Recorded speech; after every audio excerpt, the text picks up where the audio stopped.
Il y a une chose que Carl Jung a observée il y a plus d'un siècle, que la plupart des gens préfèrent ignorer. Ce n'est pas que les psychopathes existent. Ça, nous le savons déjà. C'est quelque chose de bien plus perturbant. Jung a découvert que les psychopathes ne choisissent pas leurs victimes au hasard. Il y a un schéma, un type spécifique de personnes qu'ils attirent encore et encore. Et le plus inquiétant, c'est que les caractéristiques qui vous rendent vulnérables sont exactement les mêmes que celles que vous considérez comme vos plus grandes vertus. Si vous vous êtes déjà demandé pourquoi certaines personnes semblent attirer des relations toxiques à répétition, tandis que d'autres n'expérimentent jamais ce genre d'abus, cette vidéo vous donnera la réponse.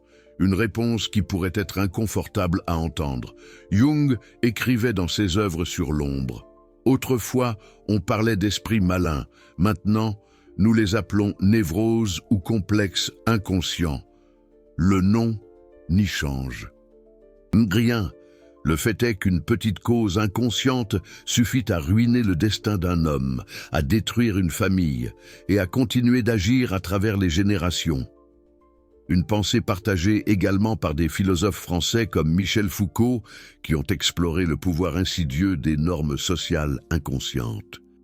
Cette observation est cruciale pour comprendre pourquoi certains types de personnes sont sélectionnés par des psychopathes et des narcissiques. Ce n'est pas de la malchance, ce n'est pas une coïncidence, c'est un schéma qui opère au niveau de l'inconscient. Avant de continuer, je dois clarifier quelque chose d'important. Quand je parle de psychopathe et de narcissique dans ce contexte, je n'utilise pas ces termes de manière casuelle. La psychopathie, selon les experts en psychologie, analytique, se trouve à l'extrémité la plus éloignée du spectre narcissique. C'est le point où le narcissisme devient malin. Alors qu'un narcissique est ennuyeux, un psychopathe est dangereux. Les psychopathes ne rendent rien. Ils ne font que prendre, que ce soit votre attention, votre temps, votre énergie ou votre argent. Dans certains cas, ils peuvent prendre votre vie. Ils marchent à distance de leur propre âme, voyant tous les autres comme des objets qui existent pour leur propre plaisir. Froids et sans remords, ce qui distingue un psychopathe d'une personne ordinaire, c'est qu'il n'a pas de conscience. C'est la réalité à laquelle nous sommes confrontés. Et Jung a compris que ces personnes n'attaquent pas indistinctement. Elles ont un processus de sélection raffiné, au cours de milliers d'interactions. Le premier schéma que Jung a identifié a trait à ce qu'il appelait l'ombre. L'ombre représente les aspects inconscients de la personnalité, que l'ego conscient n'identifie pas. Un comme sien, c'est tout ce que nous refusons de reconnaître et d'accepter sur nous-mêmes, une partie cachée, refoulée ou supprimée de notre personnalité, que nous essayons consciemment ou inconsciemment de nier. Voici le lien crucial. Les narcissiques et les psychopathes refusent de regarder les aspects négatifs de leurs propres ombres. Au lieu d'affronter ces parties refoulées d'eux-mêmes, ils les projettent sur les autres. De cette manière, ils s'idéalisent eux-mêmes et dévalorisent les autres. C'est symptomatique de la défense de la division ou de la pensée blanche et noire. Mais il y a un type spécifique de personnes que cette dynamique attire, des personnes dont leur propre ombre contient un désir profond de secourir, de guérir ou de réparer les autres. Jung a observé que ces personnes, souvent dotées d'une grande empathie, ont une ombre qui les pousse inconsciemment vers des relations où elles peuvent exercer ce rôle de sauveur. Le problème, c'est que cette ombre envoie des signaux que les psychopathes détectent immédiatement. Pas des signaux conscients, des signaux subtils dans le langage corporel, dans les réponses émotionnelles, dans la façon de se relier, des signaux qui disent « je suis prêt à donner sans recevoir ». Le psychopathe demande une attention constante, une validation et un travail émotionnel. Les conversations tournent toujours autour de lui. Il a besoin d'admiration, mais offre rarement une réciprocité genuine. Il peut sembler charmant au début, mais les relations avec lui se transforment en transferts d'énergie de plus en plus unilatéraux. En termes jungiens, le narcissique n'a pas réussi à développer une relation authentique avec son propre monde intérieur. Au lieu de cela, il utilise les autres comme des miroirs pour refléter une image grandiose de lui-même, et il a besoin d'un type spécifique de miroir. N'importe qui ne fera pas l'affaire. Il recherche des personnes qui sont prêtes à être ce miroir, des personnes dont l'estime de soi dépend en partie du fait d'être nécessaire, des personnes qui confondent leur propre besoin d'être utiles avec de l'amour. Jung a observé ce phénomène dans sa pratique clinique à répétition. Des patients qui venaient le voir après des relations dévastatrices avec des personnes que nous appellerions aujourd'hui narcissiques ou psychopathes, et dans presque tous les cas, il y avait un schéma commun. Ces victimes avaient ce que Jung décrivait comme un ego poreux, un sens du moi qui n'était pas clairement défini, qui se mélangeait facilement avec celui de l'autre. Cette porosité de l'ego n'est pas un défaut de caractère. C'est habituellement le résultat d'un environnement précoce, où les limites de l'enfant n'ont pas été respectées, où l'enfant a dû s'adapter constamment aux besoins émotionnels des parents, au lieu de développer son propre sens de l'identité séparée. Une situation que l'on retrouve fréquemment dans des familles françaises traditionnelles, où l'enfant est souvent encouragé à se conformer aux attentes parentales. Les psychopathes recherchent spécifiquement ce type d'ego poreux, parce qu'ils savent, instinctivement, que ces personnes seront faciles à modeler, à manipuler, à transformer en extension d'eux-mêmes. Le deuxième schéma a trait aux limites, ou plus précisément à l'absence de celles-ci. Jung a compris que les personnes ayant des limites faibles ne naissent pas ainsi. Elles sont habituellement le produit de dynamiques familiales spécifiques. Des familles où les besoins de l'enfant ont été constamment subordonnés aux besoins des parents, des familles où exprimer ses propres besoins était puni par le retrait d'affection, des familles où l'enfant a appris que sa valeur dépendait de combien il pouvait donner aux autres. Ces expériences précoces créent une ombre particulière, une ombre qui contient tous les besoins propres qui ont été niés. Et paradoxalement, cette ombre attire exactement le type de personnes qui continueront de nier ces besoins. Le psychopathe détecte cela immédiatement, pas consciemment, mais quelque chose dans son système, affiné par des années de manipulation, reconnaît une personne qui ne dira pas non, une personne qui ressentira de la culpabilité à établir des limites, une personne qui priorisera les besoins de l'autre sur les siens. Il est important de comprendre que ce n'est pas la faute de la victime. Personne ne choisit d'avoir cette ombre. Personne ne choisit les expériences qui l'ont créée. Mais la compréhension de ces schémas est le premier pas vers la libération de ceux-ci. Il y a un test simple que les psychopathes appliquent inconsciemment dans les premières interactions. Ils demandent quelque chose de petit, une faveur mineure, une concession insignifiante. Et ils observent la réponse. La personne avec des limites saines évalue la demande, considère si elle est raisonnable, dit oui si elle le veut, dit non si elle ne le veut pas, ne ressent pas de culpabilité pour aucune des deux réponses. La personne avec des limites poreuse dit oui automatiquement, même si elle n'en a pas envie, même si la demande est inconvenante. La culpabilité de dire non est plus forte que l'inconfort de dire oui. Le psychopathe remarque cela immédiatement. Il a trouvé ce qu'il cherchait. Carl Jung a écrit sur la fonction des limites psychologiques comme protection du moi. Quand ces limites sont faibles, la personne est constamment exposée à l'invasion psychique des autres. C'est comme vivre dans une maison sans porte. N'importe qui peut entrer quand il veut. Les psychopathes ne font pas qu'entrer. Ils s'installent. Et graduellement, ils prennent de plus en plus de place, jusqu'à ce que la victime n'ait plus aucun endroit propre dans sa propre psyché. Le troisième schéma est peut-être le plus douloureux à reconnaître. Il a à voir avec ce que Carl Jung appelait l'inflation du moi à travers la souffrance. Il y a des gens dont l'identité s'est construite autour de leur capacité à supporter, à encaisser, à continuer à donner même quand ils ne reçoivent rien en retour. À un moment donné de leur vie, ils ont appris que la souffrance était noble, que se plaindre était une faiblesse, que les bonnes personnes endurent en silence. Cette croyance inconsciente est comme un phare pour les psychopathes. Elle leur dit « Voici quelqu'un qui ne se défendra pas. Voici quelqu'un qui interprétera mon abus comme une preuve de sa propre force. Voici quelqu'un qui restera... » Carl Jung a écrit longuement sur la façon dont le moi peut s'enfler à travers la souffrance. C'est une forme perverse de narcissisme, où la personne se sent spéciale de par la quantité de choses qu'elle peut tolérer. Et les psychopathes exploitent cette dynamique sans pitié. Nous voulons être plus proches émotionnellement de nos narcissiques.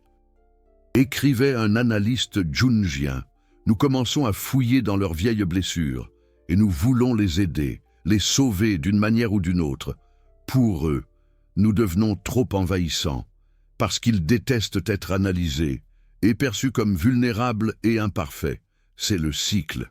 La victime veut aider. Le psychopathe rejette l'aide, mais maintient la victime près de lui pour son approvisionnement narcissique. La victime interprète le rejet comme un signe qu'elle doit faire plus d'efforts. Le psychopathe reçoit de plus en plus. Le cycle continue jusqu'à ce que la victime soit complètement vidée. Le quatrième schéma a à voir avec la projection. Carl Jung considérait la projection comme l'un des mécanismes psychologiques les plus importants et les plus dangereux. Quand nous projetons, nous plaçons sur les autres les parties de nous-mêmes que nous ne pouvons pas ou ne voulons pas voir. Les psychopathes sont des maîtres de la projection. Ils projettent leur propre cruauté sur leurs victimes, ils projettent leur propre manipulation, leur propre malhonnêteté, leur propre manque d'empathie. Mais les victimes aussi projettent. Et il est crucial de comprendre cela. Les victimes typiques de psychopathes projettent souvent leur propre bonté sur l'agresseur. Elles voient du potentiel là où il n'y en a pas. Elles voient une personne blessée qui a juste besoin d'amour, là où il y a un prédateur calculateur. Cette projection n'est pas de la stupidité. C'est un mécanisme de défense. Il est plus facile de croire que vous êtes dans une relation avec quelqu'un qui peut changer que d'accepter que vous êtes avec quelqu'un qui choisit de vous faire du mal. Carl Jung avertissait que, tant que nous ne rendons pas conscient l'inconscient, il dirigera notre vie, et nous l'appellerons destin. Pour les victimes de psychopathes, cela signifie que tant qu'elles ne reconnaîtront pas leur propre schéma de projection, elles continueront à attirer le même type de personnes. Il y a un cinquième schéma qui mérite une attention particulière. Carl Jung l'appelait le complexe du sauveur. Ce complexe se développe quand une personne, généralement dans l'enfance, assume le rôle de soignant émotionnel d'un parent dysfonctionnel. L'enfant apprend que sa valeur est directement connectée à sa capacité à gérer les émotions des autres. Il apprend que s'il peut rendre heureux le parent malheureux, alors il sera aimé. Ce schéma se transpose dans la vie adulte. La personne recherche inconsciemment des partenaires qui ont besoin d'être sauvés. Et les psychopathes sont experts pour se présenter comme des victimes. Dès les premières rencontres, ils partageront des histoires de trauma, d'abandon, d'incompréhension, non pas parce qu'ils cherchent une aide véritable, mais parce qu'ils testent, ils voient qui réagit avec l'impulsion de secourir. La personne avec le complexe du sauveur répond exactement comme le psychopathe l'espère. Elle se sent spéciale d'avoir été choisie pour écouter ses confessions intimes. Elle sent qu'elle a enfin trouvé quelqu'un qui a vraiment besoin d'elle. Elle ne se rend pas compte qu'elle est en train d'être évaluée, pas aimée. Il y a des signaux spécifiques que les psychopathes recherchent dans ces premières interactions. Ils cherchent des personnes qui écoutent plus qu'elles ne parlent, Des personnes qui posent des questions sur les sentiments de l'autre, mais partagent rarement les leurs. Des personnes qui offrent de l'aide avant qu'elle ne soit demandée. Des personnes dont la réponse à l'écoute d'une histoire triste est « je veux t'aider » au lieu de « quel dommage ». Ce ne sont pas de mauvaises caractéristiques en soi. Ce sont, en fait, les caractéristiques de personnes empathiques et compatissantes. Mais entre les mains d'un psychopathe, elles deviennent des vulnérabilités qui seront exploitées systématiquement. Carl Jung a écrit sur ce qu'il appelait la possession par un complexe. Quand nous sommes possédés par le complexe du sauveur, nous ne voyons pas l'autre personne comme elle est réellement. Nous la voyons à travers le filtre de notre besoin d'être utile. Ce filtre distord la réalité. Il nous fait voir de la bonté là où il y a manipulation, du potentiel là où il y a vide, de l'amour là où il n'y a qu'exploitation. Le psychopathe compte sur cette distorsion. Il l'utilise, il l'alimente. Et quand la victime voit enfin la réalité, elle est déjà profondément piégée dans la relation. Carl Jung comprenait que la guérison de ces schémas requiert un processus qu'il appelait individuation. L'individuation implique d'intégrer les parties conscientes et inconscientes de la psyché. Elle permet aux individus de devenir des entités séparées, complètes en elles-mêmes, qui n'ont pas besoin des autres pour se sentir complètes. Après un abus narcissique, le processus d'individuation peut aider à reconstruire un fort sentiment d'identité et d'estime de soi, qui est souvent érodé dans les relations abusives. Mais l'individuation n'est pas un processus facile ni rapide. Elle requiert de faire face à l'ombre. Elle requiert de reconnaître les schémas inconscients qui nous ont menés à des relations destructrices. Elle requiert d'accepter que nous avons fait partie du système et pas seulement été des victimes passives de celui-ci. Cela ne signifie pas culpabilité. La responsabilité de la relation abusive incombe toujours à l'abuseur. Mais le pouvoir de briser le schéma est entre les mains de la victime, et ce pouvoir ne s'active qu'à travers la conscience. À mesure que votre relation avec votre propre ombre guérit, écrivait un analyste jungien contemporain, vous vous trouverez moins susceptible au drainage d'énergie. Vous reconnaîtrez la projection pour ce qu'elle est, vous établirez des limites plus efficacement, et vous graviterez naturellement vers des relations équilibrées et mutuellement énergisantes. C'est la promesse de la psychologie de Carl Jung. Pas que vous ne rencontrerez jamais un psychopathe, pas que vous serez immune à la manipulation, mais que vous développerez la capacité de reconnaître les schémas avant qu'ils ne vous piègent, de voir les signaux d'alarme que votre ombre inconsciente avait l'habitude d'ignorer. Il y a quelque chose d'autre dont nous devons discuter. Les archétypes de personnalité qui drainent l'énergie.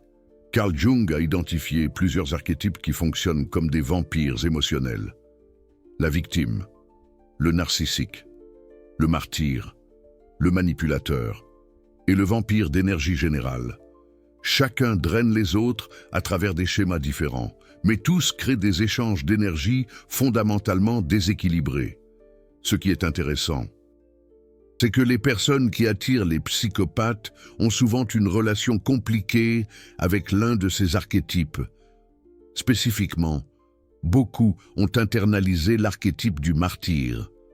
Elles ont appris que le sacrifice est noble, que donner sans recevoir est vertueux, que leurs propres besoins sont moins importants que ceux des autres. Cette internalisation du martyr, c'est exactement ce que les psychopathes recherchent. Cela leur dit que cette personne tolérera l'abus parce qu'elle l'interprétera comme un sacrifice, que cette personne restera parce que partir serait égoïste, que cette personne donnera et donnera jusqu'à ce qu'il ne reste rien. Carl Jung nous a enseigné que les archétypes ne sont ni bons ni mauvais en eux-mêmes. Ce sont des énergies qui peuvent se manifester de façon constructive ou destructrice. Le martyr peut inspirer un sacrifice genuin pour des causes nobles. Mais il peut aussi créer une identité construite autour de la souffrance, une identité qui attire ceux qui bénéficient de cette souffrance. La libération vient quand nous reconnaissons l'archétype que nous avons internalisé et que nous l'équilibrons avec d'autres, quand nous comprenons que prendre soin de nous-mêmes n'est pas de l'égoïsme, qu'établir des limites n'est pas de la cruauté, que recevoir n'est pas de la faiblesse. Il y a un sixième schéma que Carl Jung a identifié qui mérite l'attention. Il a à voir avec ce que nous pourrions appeler l'addiction à l'intensité émotionnelle. Certaines personnes confondent le drame avec la passion, l'intensité avec l'amour, le chaos avec la connexion. Ces personnes sont particulièrement vulnérables aux psychopathes, parce que les psychopathes sont des maîtres dans la création d'intensité émotionnelle. Le cycle d'idéalisation et de dévalorisation qui caractérise les relations avec les narcissiques et les psychopathes crée des montagnes russes émotionnelles. Un jour, vous êtes la personne la plus merveilleuse du monde. Le jour suivant, vous êtes la pire. Cette inconsistance, qui devrait être un signal d'alarme, se transforme en une source d'addiction pour certaines personnes. Carl Jung comprenait que cette addiction à l'intensité a souvent des racines dans l'enfance. Des enfants qui ont grandi dans des foyers chaotiques, où ils ne savaient jamais quelle version du parent ils allaient trouver, développent une tolérance au chaos, plus que de la tolérance. Ils développent une dépendance. Le calme se sent ennuyeux, la stabilité se sent vide. Seulement dans le chaos se sentent-ils véritablement vivants. Les psychopathes détectent ça aussi. Ils offrent exactement ce que ces personnes recherchent inconsciemment, du drame constant, de l'intensité émotionnelle, la sensation d'être dans un film romantique où tout est épique et rien n'est mondain. Le problème, c'est que cette intensité est insoluble et elle a un coût. Le coût, c'est votre santé mentale, votre stabilité émotionnelle, votre sens de qui vous êtes en dehors de la relation. Permettez-moi de partager une observation finale de Carl Jung que je considère cruciale. Carl Jung a noté que les personnes qui ont été victimisées par des narcissiques et des psychopathes développent souvent une hypersensibilité à la manipulation. Cette hypersensibilité peut être à la fois une bénédiction et une malédiction. C'est une bénédiction parce qu'elle leur permet de détecter des signes de danger que d'autres laissent passer. C'est une malédiction parce qu'elle peut les amener à voir de la manipulation là où il n'y en a pas, ruinant des relations potentiellement saines. L'objectif n'est pas de devenir paranoïaque. L'objectif est de développer ce que Carl Jung appellerait une fonction différenciée, la capacité de discerner genuinement entre les personnes qui sont sûres et les personnes qui sont dangereuses, en se basant sur des preuves réelles et non sur des projections du trauma passé. Cette différenciation n'est possible que grâce au travail de l'ombre. En affrontant honnêtement nos propres schémas, en demandant quelle partie de moi a attiré cette personne et ce dont j'ai besoin de guérir pour ne plus attirer quelqu'un comme ça. Les questions sont inconfortables. Les réponses peuvent être douloureuses, mais elles sont le seul chemin vers des relations véritablement saines. Les psychopathes existent. Ils existeront toujours. Nous ne pouvons pas changer ça. Mais nous pouvons changer notre relation avec notre propre ombre. Nous pouvons reconnaître les schémas qui nous rendent vulnérables. Nous pouvons développer des limites saines. Nous pouvons arrêter de projeter la bonté là où il n'y en a pas. Il y a un exercice que Carl Jung recommandait à ses patients qui avaient été victimisés. Il leur demandait d'écrire une liste de toutes les caractéristiques qui les avaient initialement attirés vers la personne abusive. Pas les caractéristiques réelles de cette personne, mais celles qu'ils percevaient, celles qu'ils projetaient, puis il leur demandait d'examiner cette liste attentivement, parce que cette liste révélait non pas ce que le psychopathe était, mais ce qu'ils avaient besoin qu'il soit. Et ce besoin, cette projection, est ce que le psychopathe a détecté et exploité. Cet exercice est douloureux. Il requiert une honnêteté brutale avec soi-même, mais il est extraordinairement révélateur. Il montre exactement quelle partie de votre ombre vous a rendu vulnérable, quel besoin insatisfait vous a amené à voir de l'amour, là où il n'y avait que manipulation. Carl Jung recommandait aussi d'examiner la relation avec les parents, non pas pour les blâmer, mais pour comprendre les schémas, la façon dont nous nous relions avec nos parents tend à se répliquer dans nos relations adultes. Si vous avez eu un parent narcissique, il est probable que vous recherchiez des partenaires narcissiques, non pas parce que vous voulez souffrir, mais parce que c'est ce que vous connaissez. C'est ce que votre inconscient interprète comme normal. Rompre ce schéma requiert de rendre conscient ce qui était auparavant inconscient, requiert de voir clairement la connexion entre votre passé et vos choix présents, requiert, en les mots de Carl Jung, d'illuminer l'ombre avec la lumière de la conscience. Carl Jung nous a donné les outils. Il nous a montré la carte de l'inconscient. Il nous a enseigné que jusqu'à ce que nous rendions conscient l'inconscient, celui-ci dirigera notre vie. Et nous l'appellerons destin. La question qui reste est de savoir si nous sommes disposés à faire le travail, si nous sommes disposés à affronter notre ombre, avec tout l'inconfort que cela implique. Si nous sommes disposés à accepter que nos plus grandes vertus peuvent être nos plus grandes vulnérabilités, car c'est seulement alors que nous pourrons cesser d'être le type de personne que les psychopathes choisissent inévitablement. C'est seulement alors que nous pourrons commencer à attirer des relations qui nous nourrissent au lieu de nous vider. C'est seulement alors que nous pourrons briser le schéma que Carl Jung a identifié il y a plus d'un siècle. Ce travail n'est pas facile, mais l'alternative, continuer à attirer le même type de personnes, rester pris dans le même cycle d'abus, continuer à appeler destin ce qui n'est qu'inconscience. Cette alternative est bien pire.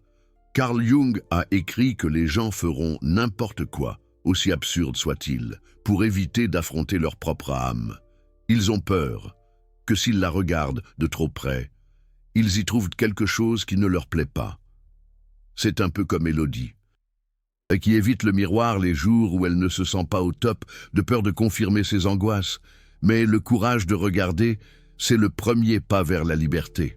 Le courage de voir les schémas, c'est le premier pas pour les briser. Le courage de connaître ton ombre, c'est le premier pas pour qu'elle cesse de te contrôler. Imaginez Antoine, qui finit toujours par retomber dans les mêmes erreurs, jusqu'au jour où il décide enfin de comprendre pourquoi. Les psychopathes continueront de chercher des victimes, mais vous n'êtes pas obligé d'en être une. Vous avez le choix, comme Sophie, qui a décidé de ne plus se laisser manipuler. Si cette vidéo vous a donné une nouvelle perspective sur vos relations, si elle vous a aidé à reconnaître des schémas que vous ne voyiez pas auparavant, faites-le moi savoir dans les commentaires. Je suis particulièrement intéressé d'entendre si vous avez expérimenté l'un de ces schémas dans votre propre vie et comment le fait de les comprendre a changé votre façon de vous relier aux autres. Et si vous connaissez quelqu'un qui pourrait bénéficier de cette information, partagez cette vidéo.